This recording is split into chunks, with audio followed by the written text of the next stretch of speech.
नमस्कार दोस्तों, स्वागत है आप सभी का आपके अपने यूट्यूब चैनल हिंदी एकेडमी में। यहाँ पर हम लोग तैयारी कर रहे हैं टीजीटी हिंदी और पीजीटी हिंदी के लिए। चाहे आप लोग किसी भी स्टेट लेवल के एग्ज़ाम की तैयारी कर रहे हैं, KVS, NVS, UP TGT, PGT, DSSB या इसके अलावा कोई अन्य एग्ज़ाम आप दे रहे हैं हिंदी का, उन सभी में आप लोगों को हेल्प करता है हिंदी एकेडमी। यहाँ पर हम लोग चला रहे हैं महत्वपूर्ण प्रश्नों की श्रृंखला, जिसमें आप लोगों को 20 प्रश्न डेली कराए जाते हैं, जो कहीं ना कहीं आप लोगों को एग्ज़ाम में पूछे जा चुके हैं। तो ये प्रश्न आप लोगों को बहुत ज़्यादा हेल्पफुल रहेंगे। अपनी नोटबुक बना करके उसमें आप लोग नोट करते रहें। अगर साथ ही आप लोगों ने पुरानी क्लासेस इसकी नहीं देखी हैं, तो सारी क्लासेस आप लोग देख लीजिएगा, क्योंकि इस सीरीज़ में आप लोगों को बहुत ही महत्वपूर्ण प्रश्न मिलने वाले हैं। तो चलिए शुरू करते हैं हम लोग और देखते हैं आज का हमारा पहला प्रश्न कौन सा है। काफ़ी महत्वपूर्ण प्रश्न है।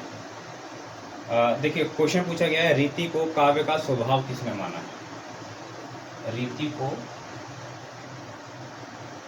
काव्य का स्वभाव किसने माना है, ये आपको बताना है।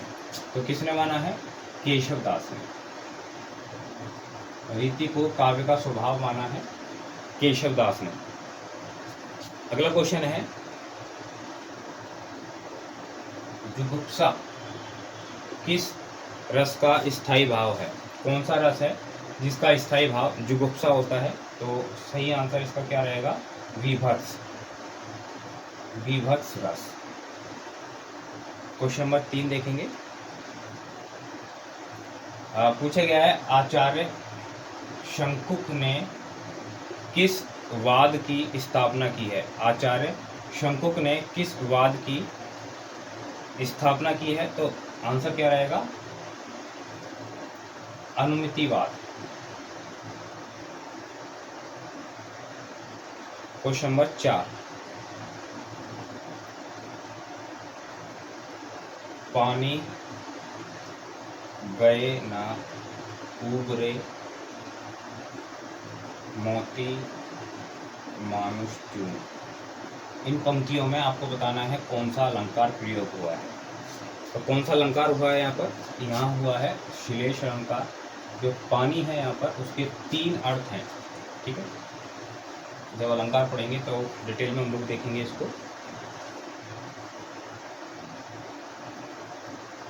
नूर मोहम्मद किस शाखा के कवि हैं? नूर मोहम्मद किस शाखा के कवि हैं? तो ये है प्रेमाश्रय शाखा। अगर आप बता सकते हैं तो इनकी रचना का नाम बता दीजिए, क्योंकि काफ़ी बार आपके एग्ज़ाम में इनकी रचना पूछी जाती है। बहुत ज़्यादा महत्वपूर्ण है। ये कोठेवालियाँ।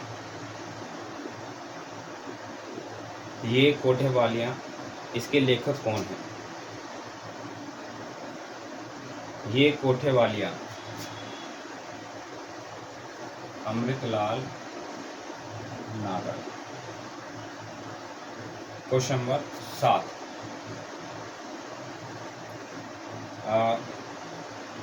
रसों की संख्या 8 किसने मानी है? रसों की संख्या 8 किसने मानी है?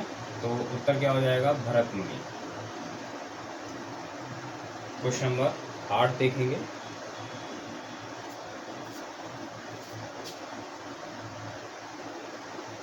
साहित्य अकादमी की हिंदी पत्रिका का क्या नाम है? साहित्य अकादमी की हिंदी पत्रिका का नाम किस नाम से छपती थी? तो नाम है अंतर्भारती। क्वेश्चन नंबर 9 देखेंगे और क्वेश्चन नंबर 9 के अंदर है,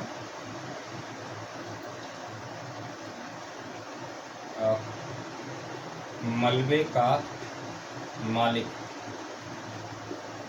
किस विषय पर आधारित ये रचना है, ये कहानी है। मलबे का मालिक किस विषय पर आधारित है? तो ये है, इसका विषय है विभाजन। और किसकी है ये आप मुझे कमेंट बॉक्स में बताएं। चलिए, अगला क्वेश्चन है हमारा, किस कवि का उपनाम था कलाधर? कलाधर नाम से किसे जाना जाता है, किसका उपनाम है? तो किसका है ये? जयशंकर प्रसाद, प्रसाद जी का उपनाम कलाधर। अगला देखेंगे,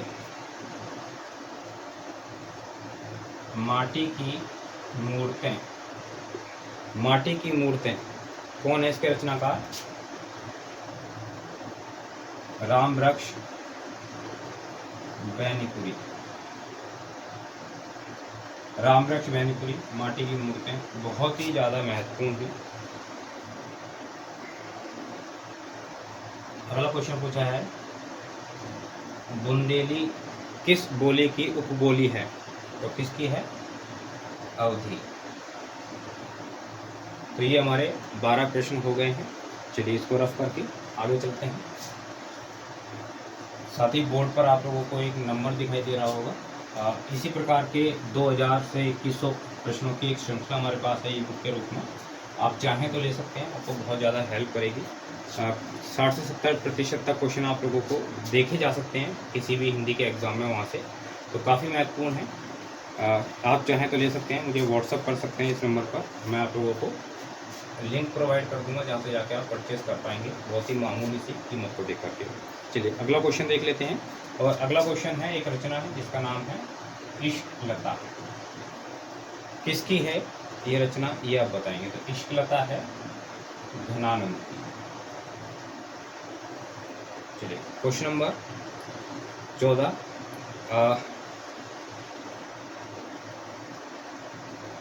मैं रूपक हूँ, मैं रूपक हूँ दबी हुई दूब का, मैं रूपक हूँ दबी हुई दूब का, ये पंक्ति किसकी है? तो ये पंक्ति है त्रिलोचन की। क्वेश्चन नंबर 15 देखेंगे, और एक रचना है उत्तर प्रियदर्शी। अब बताएंगे ये किस विधा की रचना है। तो ये है एक नाटक, और किसका नाटक है ये आप लोग कमेंट बॉक्स में बताएं। चलिए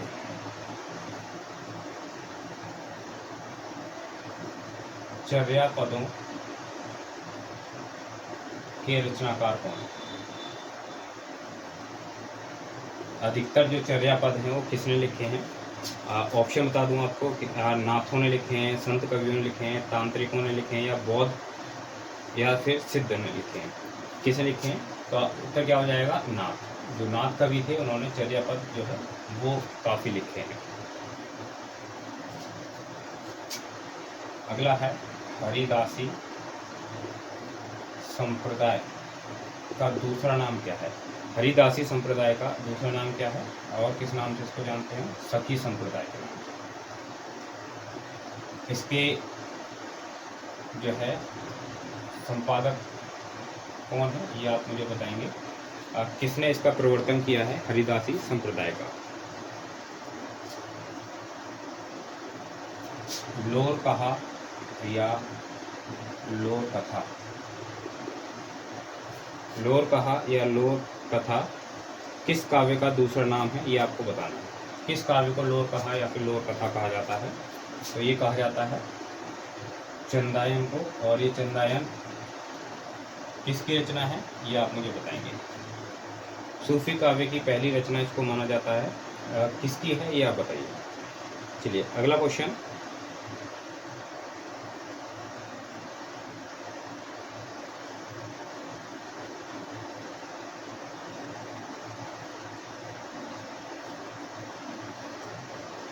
क्वेश्चन पूछा है वक्रोक्ति संप्रदाय के प्रवर्तक कौन है?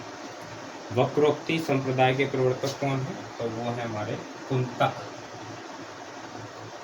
आज की इस कक्षा का आखिरी प्रश्न, और जिसमें पूछा है संचारी भावों की संख्या कितनी है? कई बार पूछ लिया जाता है, आसान सा क्वेश्चन है लेकिन पूछा जाता है बार बार। संचारी भावों की संख्या कितनी है? तो ये होती है हमारी 33 संचारी भाव होते हैं। तो ये कुल मिलाकर हमारे पूरे 20 प्रश्न हुए। आशा करता हूँ कि आप लोगों को ये 20 के 20 प्रश्न पसंद आए होंगे। आप लोग इनको तैयार करते रहें, नोटबुक में लिखते रहें और पिछली क्लासेस ज़रूर देखते रहें जिस साथी ने नहीं देखी है, थोड़ी-थोड़ी करके। आप लोगों को बहुत ज़्यादा प्रश्नों का संकलन यहाँ मिलने वाला है। वीडियो पसंद आई हो तो वीडियो को लाइक कीजिए, दोस्तों को शेयर करें। चैनल पर पहली बार हैं और आपको कंटेंट आपके फ़ायदे का लगता है तो आप लोग चैनल को सब्सक्राइब जरूर कर लीजिए ताकि इसी प्रकार का और भी कंटेंट आप लोगों को उपलब्ध हो सके। मिलते हैं हम लोग अगली वीडियो में अगले क्वेश्चंस के साथ में। बहुत बहुत धन्यवाद सभी साथियों का।